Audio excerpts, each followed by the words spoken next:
Hi, my name is Michelle Palmer. I'm in my amazing little magic shop on 37th Street in New York City, 266 West 37th, where I make my wearable art until the end of March 2025. I'm going to read Existential Kink. Let's see if it changes my life. I'm going to go through and I'm going to outline the exercises and practices that she gives in this book, and I'm going to do them and I'll report back. But I'm basically just going to narrate through the whole book. Great. Preface. What is Existential Kink? By Carolyn, Elliott, PhD. A provocative title, but what exactly does it mean? Existential Kink is an amazing, rapid shadow integration process that I developed over many years of teaching my courses. A process that I've used again and again to help my coaching clients and course participants get astounding results. That is what this book is about, sharing that process with you. Existential Kink is a specific meditative practice that I teach that's all about dissolving negative patterns by being willing to uncover and celebrate the previously unconscious pleasure that we actually paradoxically derive from those yucky patterns. And to be clear, by negative patterns, I mean common troubles like not being able to make more than a certain smallish amount of money each month, no matter how hard you try. This is what I want to work on. Perpetually dating people who end up bearing an uncanny resemblance to one of your abusive parents. I think I'm good with that one. Feeling stuck with certain health or weight conditions. I'm good with that one at the moment. Having intuitive or creative blocks. Sometimes, yeah, sure. These are the kinds of things that tend to afflict all of us at some point if we're honest. And if we're extra super honest on a level below our usual awareness, subliminally honest, we all take a freaky, kinky, sadomasochistic delight in our afflictions, which is why we end up with them again and again. This notion is by no means entirely new. I earned a doctorate in critical and cultural studies at the University of Pittsburgh, and along the way I read a lot of psychology. My deep dive into psychology taught me that we human beings have a major habit of taking unconscious pleasure in the bad stuff in our lives. This was well known to the founding giants of psychology like Freud, Jung, and Lacan. Freud called it psychic masochism. Jung recognized it as the shadow, which is what I call it. And Lacan called it jouissance, pleasure that's so intense we repress it. All of these psychologists recognized that a major component of helping people involved getting them to acknowledge and own this kind of weird underlying desire for and pleasure in stuff that they ostensibly hate and feel very frustrated by. It's strange, but it's true. Jung said, and I'll repeat it a few times throughout this book, until you make the unconscious conscious, it will rule your life and you will call it fate. He was absolutely right about that. In other words, as long as we have unconscious, repressed, denied, disowned enjoyment in some bad thing in our lives, we will keep seeking out that very same bad thing. We'll perpetuate it without even realizing that we're doing so. I learned firsthand that by embracing my psychic masochism, by recognizing and empowering the darkness of my shadow, and in the end taking pleasure in my yucky stuff, that I could do something amazing, and taking pleasure in my yucky stuff, that I could do something amazing. I could completely integrate my good self with my bad self and become a whole person, healed. Applying this insight to my own life, I found I rapidly dissolved patterns of poverty, bad relationships, and health, and creativity problems that had plagued me for over a decade. This insight is what's involved in shadow work, and it's not for the faint of heart. However, this insight is rarely discussed in pop psychology and self-help books, which tend to focus on love and light, repeated affirmations, visualizations, positivity, etc. And many people are frustrated when this approach does not produce results. What I had learned, and what Existential Kink teaches, is that the key to a magical life rests in delving into the other end of the spectrum, finding the power of the darkness. One of my course participants describes it in this perfect analogy. I realized that when you only focus on the light and positive thinking, then it's like you're staring up at the sun without looking down to notice that you are standing in a pile of feces. Something smells bad, but as long as you stare at the light, then all the bad will go away. And instead of cleaning up the poo, you spray perfume, affirmations, all over it. Meanwhile, shadow work is looking down at the shit so you can clean it up or even compost it into a lush garden. The existential kink method means looking inside, into the unconscious, into your fears and triggers and pain, to admit you actually take freaky joy in standing in that pile of shit. This is an insight that can be very, very offensive to our egos. The idea that on some level we could want to enjoy awful things in our lives is scary and troubling to most people.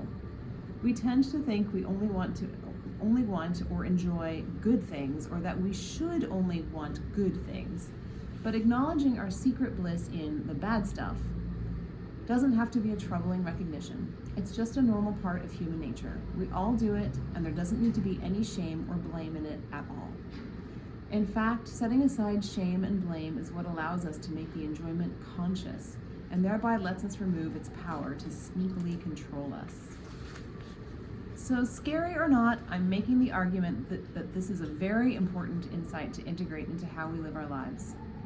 In fact, through my online courses, I've helped thousands of people dramatically turn their lives around by teaching them how to do this, so it's a subject dear to my heart. The existential kink meditation and attitude have done wonders for them, and throughout this book, you'll read some stories of their experiences, their rapid successes, and you'll recognize the issues as very similar to your own, which I did and which has moved me to narrate this on YouTube. The very good news is, the minute that we're willing to make that previously unconscious pleasure a conscious one, the minute we're willing to deliberately celebrate it and savor it, we create a massive pattern interrupt. We allow ourselves to finally receive the dark secret joy we've been, unbeknownst to ourselves, seeking. We let the desire that motivated the negative pattern be fully known and satisfied, and then we're free to move beyond it and create something new. That's what this book, Existential Kink, is all about. In my own life, I have practiced consciously, deliberately allowing myself to feel those intense sensations, which previously I had labeled as anxiety, humiliation, and I noticed those feelings came with flushed cheeks and a faster heartbeat, arousal. Fear is excitement without the breath, as Fritz Perls said. Well, often sensations that we experience as terrible or painful are just pleasure without approval. I realized, for example, that my poverty gave me arousal. On a physical level, if I felt that arousal without judging it, it gave me pleasure. As Milton said, the mind is its own place, and in itself can make a heaven of hell, a hell of heaven.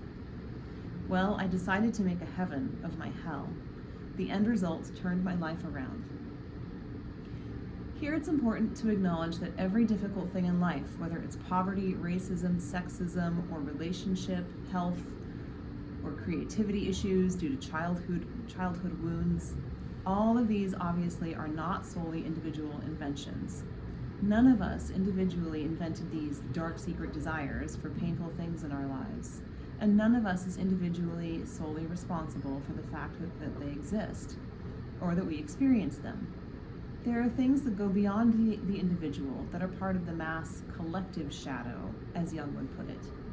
For example, the poverty that I experienced for years wasn't my single-handed creation. It had to do with systemic collective issues of sexism and corporatism, no doubt. But the thing is, me wailing about sexism and corporatism, which I loved to do, I loved to go to protests like Occupy and to righteously post on Facebook about all the injustices affecting me, never did a damn thing to alter the bare fact of my lack of funds or my suffering. Nor did it really alter the situation for anyone else, as far as I could tell. The only thing that changed my life was me becoming willing to look at my existential kink, my previously unconscious desire for what I experienced, to look at it, own it, embrace it, and accept the jouissance. And this let me become much more creative, happy, and healthy, and to help others do the same. I believe that the same is true for anyone who's willing to do this work. You might be up against some very big, very painful societal or familial setbacks.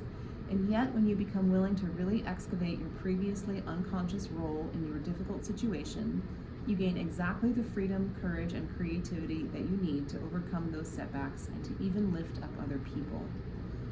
No one else can grow or heal or have a realization of your own paradoxical, wonderful kinkiness for you. And I love this picture of Persephone getting pulled into the underworld by Hades. Hi, I'm Michelle Palmer. I'm an artist. I make wearable art like the headpiece that I'm wearing right now. And I am really captivated by this book. I'm orating it on video because it's kind of an art experiment. I'm going to wear a different headpiece every time I do a segment. And I'm in my this beautiful but very quirky little space in Midtown Manhattan that I have through a arts nonprofit organization called Shishama, which has given me this amazing opportunity to have my art in the windows. And I'm also going through a massive transition in life, which has been going on for about 2 years now, a little over 2 years. I'm going through a big separation with the father of my child, my husband, and looking at like moving out, moving in with my new partner, and trying to build a business from my art to sustain my life. And I'm coming up against all of these, personal demons and feelings and challenges, and really like looking a lot at, what are the limitations that come from within me, and what are the limitations in the world, and how can I move forward and overcome both of those sets of limitations so that I can sustain myself with my art, which so many people love, but which so far does not make me a sustainable living that I can have my own place with, or a place with my partner. And I'm also a mom, so lots going on, and I want to read through this book and highlight the exercises and do them, and hopefully highlight them for you as well. And I hope that people get something out of watching this. Thanks.